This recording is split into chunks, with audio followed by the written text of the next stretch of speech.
थांबा हल्ला काय हल्ला काय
एक हाताचा अंतर सगळ्या विद्यार्थ्यांमध्ये त्या ठिकाणी पाहिजे. मुलं आणि मुली यांच्या सगळ्यांचे सेपरेट लाईन होणं अपेक्षित आहे. आणि जे बाहेर कर्मचारी वर्ग आहेत त्यांनी एक सगळ्यांनी आतमध्ये इकडे पुढच्या बाजूला मुलांच्या बाजूला लागायच्या बाजूला सगळ्यांनी उभं राहायचं. पालकांना समोर सर्व विद्यार्थ्यांनी पालकांना विनंती आहे की समोर यायचं. पालकांनी आवाज कमी नको.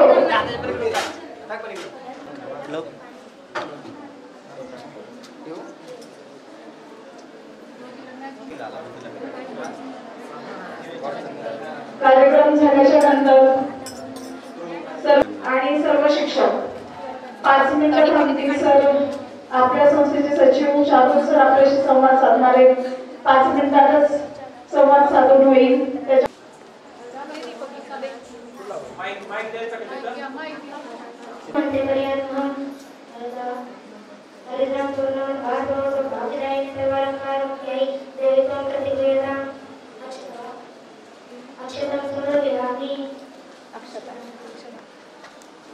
पुष्पम समर्पयामि.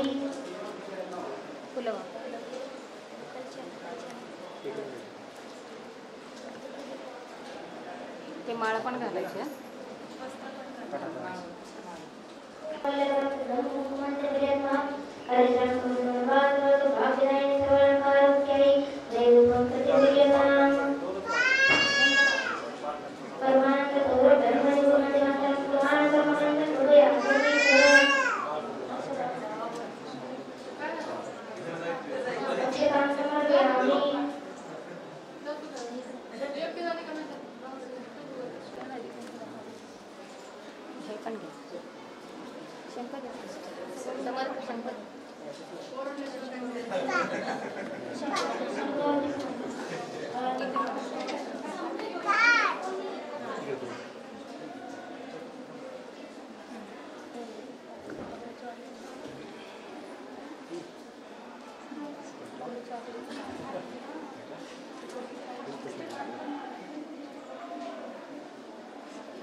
वस्त्रमाळ घालायचं राहील.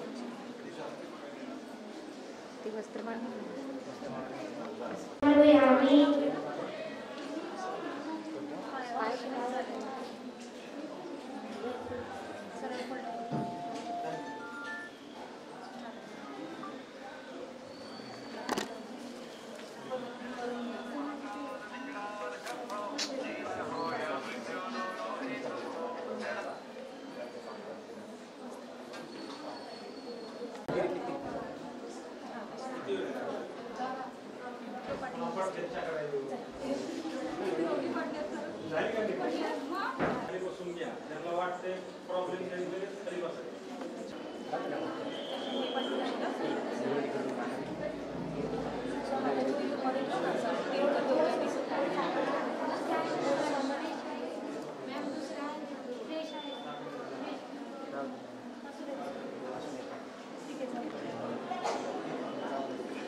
नैवेद्याचं द्या ना दाखवायला. नैवेद्याचं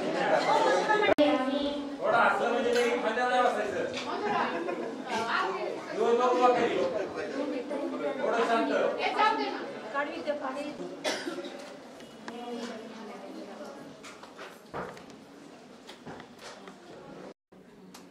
सर्वदा वन्दने समर्पयाम्येव पानीयं समर्पयामि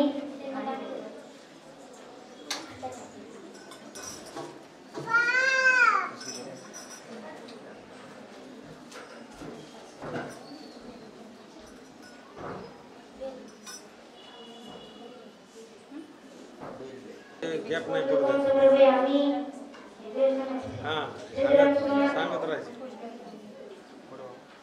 चित्रं त्रिगुणगारं त्रिनेत्रं च त्रियायुधं त्रिजन्मपापसंहारं एकविधवसुवर्पणम्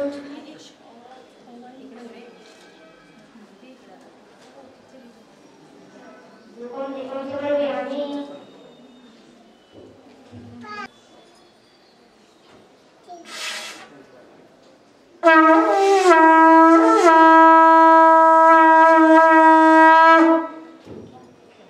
श्री गणेशाय नमः सुदरदा दुहरता वाचा विमानी श्री पूर्वी पर्यंत पार्वती सिंहलो से पुराती अंती धर्मी पासवर्ड काय 14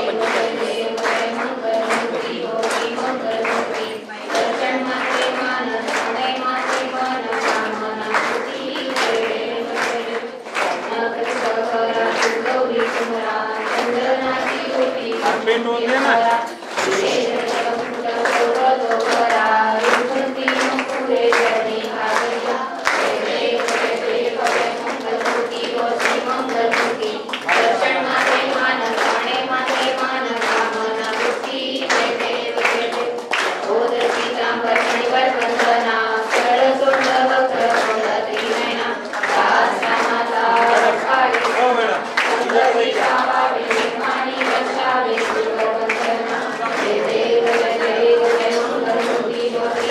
दर्शन मात्रे मान जाने मात्रे मान कामना बुद्धि दुर्गे दुर्गे हरि दुर्गे संसारी नाथनाथे अम्बे सोनारी हरि हरि जन्म मरण तिहारी हरि पड़ो माता संकट निहारी देवी देवी कैसा गुणवती जोड़े क्या गुणवती गुरुवरी सागर देवी देवी गुरुवरी पादा करे सेनानी सारी शक्ति करजुन विवेकानी सारी विवाद के कापतो करानी इनके कुसंका लागी सावसे लागी देवी शास्त्रनी मोरे शास्त्रनी गुरुवरी सागर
सत्कार करत असतो आणि पालकांच्या हस्ते आरती करत असतो. त्याचबरोबर आज आपल्याच विद्यालयाचा विद्यार्थी आहे प्राचार्य डॉक्टर सुधाकरराव जाधवर माध्यमिक विद्यालयाचा इयत्ता 9वीचा विद्यार्थी आहे.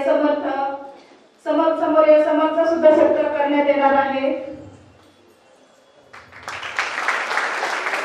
त्यांनी 702 गणपतीची स्थापना केलेली आहे. त्यांनी सुद्धा विद्याग्रहण केलेले आहे आणि त्याचं सुद्धा विद्यालयाच्या वतीने त्याचबरोबर संस्थेच्या वतीने हार्दिक स्वागत.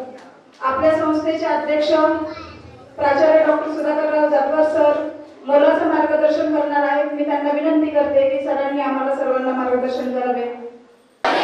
गणपती बाप्पा मोरया, गणपती बाप्पा मोरया. जे जे आपणाशी ठावे ते इतराशी सांगावे, शहाणे करून सोडावे सकळ जन, असं समर्थ रामदासांनी सांगितलेलं आहे की ज्या ज्या चांगल्या गोष्टी आपल्याला माहित असतात त्या दुसऱ्याला सांगितल्या पाहिजे आणि सर्व समाज शहाणा झाला पाहिजे, असा याचा अर्थ आहे. आपल्या भारत देशामध्ये ज्या रूढी परंपरा चालत आहेत त्या प्रत्येकाला काही ना काही अर्थ आहे. या आपल्या जीवनाशी संबंधित असतात.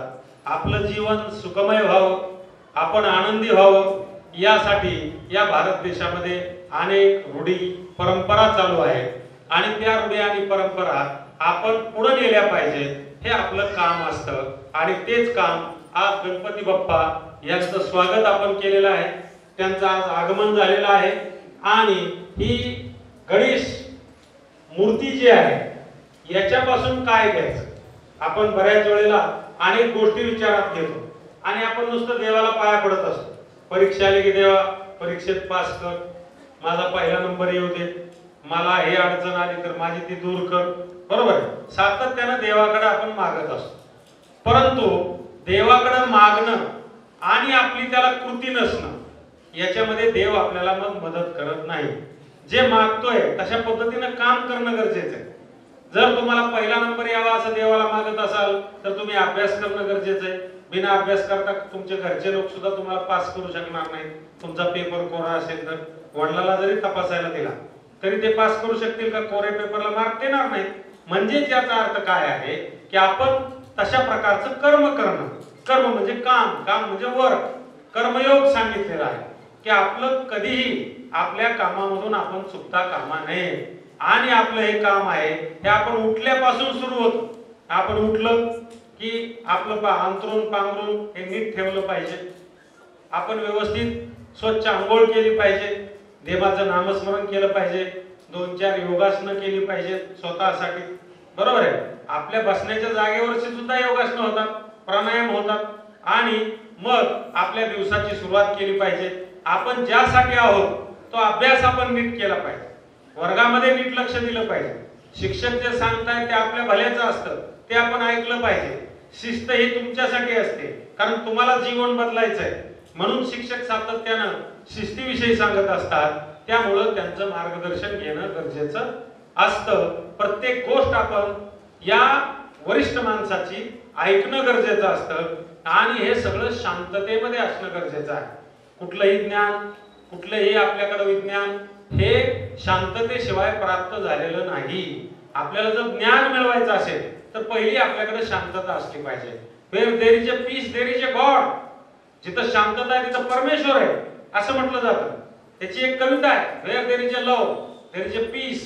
Where there is a peace, there is a God. And where there is a God, there is no need. म्हणजे जिथं प्रेम आहे तिथं शांतता असते. जिथं शांतता आहे तिथं परमेश्वराची वस्ती असते आणि जिथं परमेश्वराची वस्ती असते तिथं प्रत्येक गोष्ट अत्यंत चांगल्या पद्धतीने चाललेली असते. म्हणून आज आपण परमेश्वराची प्रतिष्ठापना केलेली आहे. म्हणजे आपण प्रेम, शांतता याच्या पुढे येऊन परमेश्वरापर्यंत आलेलो आहोत. आणि जिथं परमेश्वर आलेला आहे तिथं सगळ्या गोष्टी अलबेल असतात, चांगल्या असतात. आणि ही उपेक्षा आपण ही परमेश्वराकडून ही अपेक्षा करत असतो. आणि म्हणून परमेश्वराच्या मूर्तीकडे तुम्ही नीट पहा, त्याच्यातून काही अर्थबोध आहे. ही तत्वज्ञानाची मूर्ती आहे, ही ज्ञान देणारी मूर्ती आहे. आणि म्हणून कुठलाही ग्रंथ जर तुम्ही पाहिला तर श्री गणेशा इथपासूनच सुरुवात असते. म्हणजे अगोदर गणेशाचंच वंदन केलं जातं. ही सगळ्याला आनंद देणारी, सगळ्याचं दुःख हरण करणारी, अशा प्रकारची मूर्ती आहे आणि त्याच्याप्रती भाव जर आपला असेल तर परमेश्वर आपल्याला दिसतो, बरोबर आहे. जर आपला भाव मनामध्ये नसेल तर आपल्याला त्याच्यामधलं काही दिसत नाही. आणि म्हणून जसं संध्याकाळी जर आपण चाललो अंधारामध्ये, आपण एकटेच असो, तर आपल्याला झाडाची फांदी सुद्धा भुताचा हात असल्यासारखी वाटते, बरोबर. किंवा एखादा ढग आहे, त्याचा आकार सुद्धा आपल्याला माणसासारखा दिसतो, भूतासारखा दिसतो किंवा देवासारखा दिसतो. तुमची जशी दृष्टी असेल तशीच सृष्टी असते. आणि म्हणून परमेश्वराच्या मूर्तीकडे पाहिलं तर आपल्याला असं दिसतं की परमेश्वराची जी मूर्ती आहे याचं डोकं हे हत्तीचं डोकं आहे. हत्ती सगळ्या प्राण्यामध्ये शांत असतो. याच्यापासून काय घ्यायचंय आपण हे लक्षात घ्या. हत्ती शांत प्राणी असतो. हाथी चलता है कुत्ते भोगते हैं अशी एक म्हण आहे आपल्याकडे. हत्ती चालत राहतो, कुत्ते भोगले तरी तो त्याच्याकडे बघतही नाही, तो इतका शांत असतो. आणि म्हणून आपल्याला जर आदर्श व्यक्ती व्हायचं असेल, हे आदर्श राजाचं प्रतीक आहे. प्रत्येक घराच्या दारावरती गणपती का लावला जातो, बरोबर आहे. राजवाड्यामध्ये गणपती का लावला जातो किंवा आपण सार्वजनिक गणपती बसून त्याची पूजा का करतो, तर त्याच्या मागचं कारण आहे की तुम्हाला जर आदर्श व्यक्ती व्हायचं असेल जीवनामध्ये तर पहिलं डोकं शांत पाहिजे, तर तुम्ही आदर्श होणार. म्हणून गणपतीला डोकं हत्तीचं आहे, डोकं शांत. दुसरं कान सुपासारखे आहे, मोठे कान आहेत बघा, आपल्या कानापेक्षा मोठे कान. हे का मोठे कान आहेत? ऐकावे जनाचे करावे मनाचे. प्रत्येक गोष्ट तुम्ही ऐकून घेतली पाहिजे. आपण काय करतो, पुढचं ऐकायच्या आधीच बोलायला सुरुवात करतो. बेस्ट कम्युनिकेशन कशाला म्हटलं जातं की आपण लोकांचं 90% ऐकायचं, 10% आपलं बोलायचं. त्याचं पूर्ण ऐकल्यानंतर सोल्युशन तुम्हाला कळतं.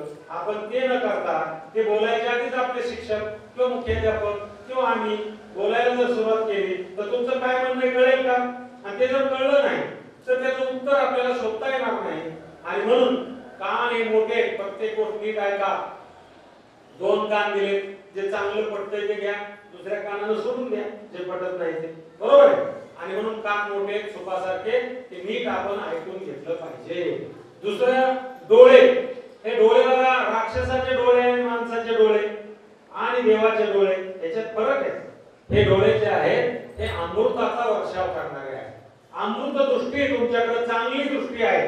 जशी दृष्टी तशी सृष्टी असं म्हटलं जातं, बरोबर आहे. आणि त्यामुळं आपल्याला माहित आहे की महाभारतामधली कथा आहे की त्याच्यामध्ये दुर्योधन हा अत्यंत वाईट होता आणि धर्मराज हा अत्यंत चांगला होता. असे लोक बसलेले होते आणि त्याच्यामध्ये श्रीकृष्णाला पारख करायची होती की कोण चांगला आहे. आणि म्हणून त्यांनी दुर्योधनाला बोलावलं आणि सांगितलं याच्यात जा आणि चांगला माणूस घेऊन ये. आता हाच वाईट होता, याला प्रत्येक माणूस वाईट दिसायचा. ज्याच्याकडे गेला की त्याच्यापेक्षा तो वाईट आहे, त्याच्यापेक्षा तो वाईट आहे, त्याच्यापेक्षा तो वाईट आहे. आणि तो मोकळा झाला आणि म्हणला देवा कुणाला सगळे एकापेक्षा एक वाईट. आणि ज्या वेळेला धर्माला सांगितले की जा याच्यामध्ये तू जा आणि चांगला माणूस घेऊन ये. आता हाच चांगला होता, प्रत्येक माणूस त्याला चांगला दिसायचा. याला नेवका त्याला नेवका त्याला नेवका त्याला नेवका, सगळेच चांगले. मोकळाच गेला, देवाला मला देवा कोणाला, सगळे चांगले. म्हणजे आपली दृष्टी कशी असते तीच लोक होत. फक्त दुर्योधनाला ती वाईट दिसत होती आणि धर्माला ती चांगली दिसत होती. म्हणून आपली दृष्टी कशी आहे त्याच्यावरती सृष्टी असते. म्हणून नेहमी आपला दृष्टिकोन हा चांगला असणं, पवित्र असणं अत्यंत गरजेचं आहे. म्हणजे पुढची दुनिया आपल्याला चांगली दिसते. म्हणून अमृताचा वर्षाव करणारे डोळे आहेत. सोंड लांब आहे. हत्ती जंगलामध्ये फिरताना हुंदत असतो, आजूबाजूची परिस्थिती माहीत करून घेत असतो. त्याला वास येतो, हिंस्र प्राणी आलाय, कोण आले, काय झालंय. आणि म्हणून त्याला आजूबाजूला कशी परिस्थिती आहे, चांगली आहे का वाईट आहे, हे आपल्याला जाणण्यासाठी ती सोंड आहे. नाक लांब आहे, लक्षात ठेवा. आपण एखाद्याच्या घरी गेलो आणि तिथे जर वास आला स्वयंपाकाचा तर आपण म्हणतो अरे वा आज काय पकवान बनवलेले दिसतात. आपण बघितलेले नसतात पण वास येतो. आजूबाजूची परिस्थिती होऊन सुद्धा माहित असते. आणि म्हणून आजूबाजूची परिस्थिती चांगली आहे का वाईट आहे हे तुम्ही जाणून घेतलं पाहिजे. म्हणून तुम्हाला जर आदर्श व्यक्ती व्हायचं असेल तर हे गुण पाहायला. हात 2 आहे, 4 हात आहेत ऍक्च्युअली गणपतीला, बरोबर आहे. एका हातामध्ये वेद आहे. वेद म्हणजे ज्ञान, ज्ञान म्हणजे नॉलेज, नॉलेज इज पॉवर. ज्ञान ही माणसाची शक्ती असते. एपीजे अब्दुल कलाम हे साध्या घरामधले होते. ज्ञानाच्या जोरावरती ते शास्त्रज्ञ झाले आणि राष्ट्रपती झाले, बरोबर आहे. त्याच्यानंतर कितीतरी साधारण माणसं आहेत. डॉक्टर बाबासाहेब आंबेडकर शिकता येत नव्हतं, लोकांनी शिकायला मदत केली म्हणून शिकू शकले, परदेशाला जाऊ शकले. पण ज्ञानाच्या आधारावरती ते भारताच्या संविधानाचे प्रमुख, घटना समितीचे प्रमुख होऊ शकले. ही ताकद ही केवळ ज्ञानामध्ये आहे आणि म्हणून आपण ज्ञान मिळवलं पाहिजे. विद्यार्थी अवस्थेमध्ये आपली अवस्था कशासाठी आहे? ज्ञान मिळवण्यासाठी आहे. आणि ते जर मिळवलं तर आपण नक्की पुढे जाऊ शकतो. दुसऱ्या हातामध्ये कुऱ्हाडी आहे. कुऱ्हाडी म्हणजे स्वसंरक्षण करण्यासाठीचा हत्यार आहे. सगळे देवधर्म बघा, प्रत्येकाच्या हातामध्ये काहीतरी आहे आणि त्याचा संदेश आहे. रामाच्या हातामध्ये धनुष्यबाण आहे, हनुमानाच्या हातामध्ये गदा आहे, बरोबर आहे. देवी जे आहे, तुम्ही देवीचे जर आता देवी येतील, देवीच्या हातामध्ये तुम्ही बघताय तलवार आहे, भाला आहे, बरोबर आहे. आणि ती दुष्टाचा नाश करते आणि स्वकीयाचं रक्षण करते. आणि म्हणून हातामध्ये कुऱ्हाडी आहे गणपतीच्या. दुसरा एक हात आहे, तो आशीर्वाद देतोय. आशीर्वाद देतोय की तुमचं कल्याण हो, तुमचं भलं हो, हा आशीर्वाद देतोय. आणि दुसरा जो एक हात आहे त्या हातामध्ये आपल्याला मोदक आहे. तर ही एक गणपतीच्या ह्या मूर्तीमध्ये ते ओरिजिनल पाहिजे तसं नाही, मोदक आहे. हा खाऊन खाऊन नाही, लक्षात ठेवा. आपल्याला भुकेलेल्याची भूक भागवणे. समाजामध्ये काय आहे? परदुःखाने रडला प्राणी देव प्रगटला त्याच ठिकाणी. देव कुठं नाही, देव माणसात आहे, दुःखात आहे, दारिद्र्यात आहे, लोकांच्या अडचणीमध्ये आहे. त्यांना जर आपण मदत केली तर परमेश्वर तिथं असतो. आणि म्हणून भुकेलेल्याची भूक भागवण्यासाठी हातामध्ये त्यांच्या मोदक आहे आणि तो रसाळ आहे. मोदक आवडतो की नाही सगळ्याला? मोदक रसाळ आहे, तो दुसऱ्याला दिला जातो आणि त्याला आनंदी केलं जातं, त्याची भूक भागवली जाते. त्याच्यानंतर पोट खाऊन खाऊन मोठं नाही. आपण म्हणतो की नाही, किती अन्याय पोटात घालायचे, अन्याय किती पोटात घालायचे असं आपण म्हणतो. आणि म्हणून अन्याय पचवायला पाहिजे. आपल्यावरती अन्याय झालाय, माहित झालं, ऐकून घ्यायचं, त्याच्यावरती सोल्युशन काढायचं. ज्या वेळेला नॅनो ही कार टाटाने काढली आणि ती तोट्यात चालली, टाटा अमेरिकेच्या उद्योगपतीकडे गेले आणि त्या उद्योगपतीला म्हणाले की माझी नॅनो कारखाना आहे, हा तुम्ही विकत घ्या. त्यावेळेस त्यांनी सांगितलं का? तर ते म्हणजे मला चालवताना अडचणीच आहे आर्थिक दृष्टिकोनातून आणि तोट्यात चाललेला आहे. मग ते म्हणजे कळत नव्हतं का आधीच काढायला? बरं, लक्षात घ्या, अगोदर काढताना हे समजायला पाहिजे होतं. आता मी नाही घेणार. आणि त्याच टाटाने तो अपमान मनामध्ये पोहोचवला, पोटात घेतला आणि अहोरात्र कष्ट केलं, चांगल्या गाडीचं संशोधन केलं आणि एक दिवस त्या शेठची जगवार कंपनीच विकत घेतली, त्या शेठच विकत घेतलं. ही ताकद आपल्यामध्ये असते. आणि म्हणून काही गोष्टी पचवल्या पाहिजे. अपमान झाला, पुढच्याला माहित नसेल म्हणून अपमान केला असेल किंवा आपलं चुकलं असेल म्हणून अपमान झाला असेल, परंतु तिथं न व्यक्त होता काही गोष्टी पोटात घालायला पाहिजे. तर तुम्ही असं म्हणला की पहिलीला असताना त्या पुरीने मला मारलं होतं, आता मी मोठी झाले, आता तिला ठोकून काढते. 10-20 वर्षापूर्वीची गोष्ट, काय उपयोग आहे त्याचा? काही गोष्टी पोटात घालायला शिकलं पाहिजे. म्हणून पोट हे मोठं आहे हे लक्षात घ्या. आणि वाहन जे आहे गणपतीचं ते उंदीर आहे. आता सगळं जग कॉम्प्युटरवरती कंट्रोल होतं आणि कॉम्प्युटर माऊस वरती कंट्रोल होतं, तुम्ही नाही, माऊस म्हणजे उंदीर. आणि दुसरी गोष्ट, उंदीर तुम्ही पटांगणात सोडा आणि 4 माणसं पकडायला बघा, सापडतो बघा. तो इतका तल्लख असतो की इकडून तिकडे पळतो. तुम्ही वाहन चालवताना तशा पद्धतीचे असला पाहिजे. वाहन चालवताना इतकी सुरक्षितता आणि इतकं कौशल्य, इतकं चातुर्य तुमच्याकडे असलं पाहिजे, म्हणजे कंट्रोल असलं पाहिजे. प्रत्येक गोष्ट जी तुमच्या हातामध्ये आहे त्याच्यावरती तुमचं कंट्रोल असलं पाहिजे. संस्थाचालक असतील, संस्थेवर कंट्रोल असलं पाहिजे. शिक्षक असेल, वर्गावर कंट्रोल असलं पाहिजे. विद्यार्थी असेल, स्वतःवर कंट्रोल असलं पाहिजे. म्हणजे कंट्रोल म्हणजे आता लक्षात घ्या की तुम्हाला जर आदर्श व्यक्ती व्हायचं असेल तर पहिले डोकं शांत पाहिजे. लक्षात ठेवा, हे सगळं घ्या. गणपती नुसता बसवायचा, मौज करायची याच्यामध्ये काही अर्थ नाही. तुमचं डोकं शांत असलं पाहिजे तर तुम्ही आदर्श व्यक्ती व्हाल. तुमची दृष्टी चांगली असली पाहिजे लोकांप्रती तर तुम्ही आदर्श व्यक्ती व्हाल. तुम्ही लोकांचं नीट ऐकून घेतलं पाहिजे तर आदर्श व्यक्ती व्हाल. आजूबाजूची परिस्थिती माहित करून घेतली पाहिजे तर आदर्श व्हाल. तुम्ही ज्ञानी असलं पाहिजे. तुम्ही संरक्षण केलं पाहिजे आपलं आणि आपल्या समाजाचं, आपल्या कुटुंबाचं, बरोबर आहे. आपण लोकांची भूक भागवली पाहिजे. या ज्या गोष्टी आहेत आणि आपल्याकडून लोकांचा अवकल्याण होता कामा नये.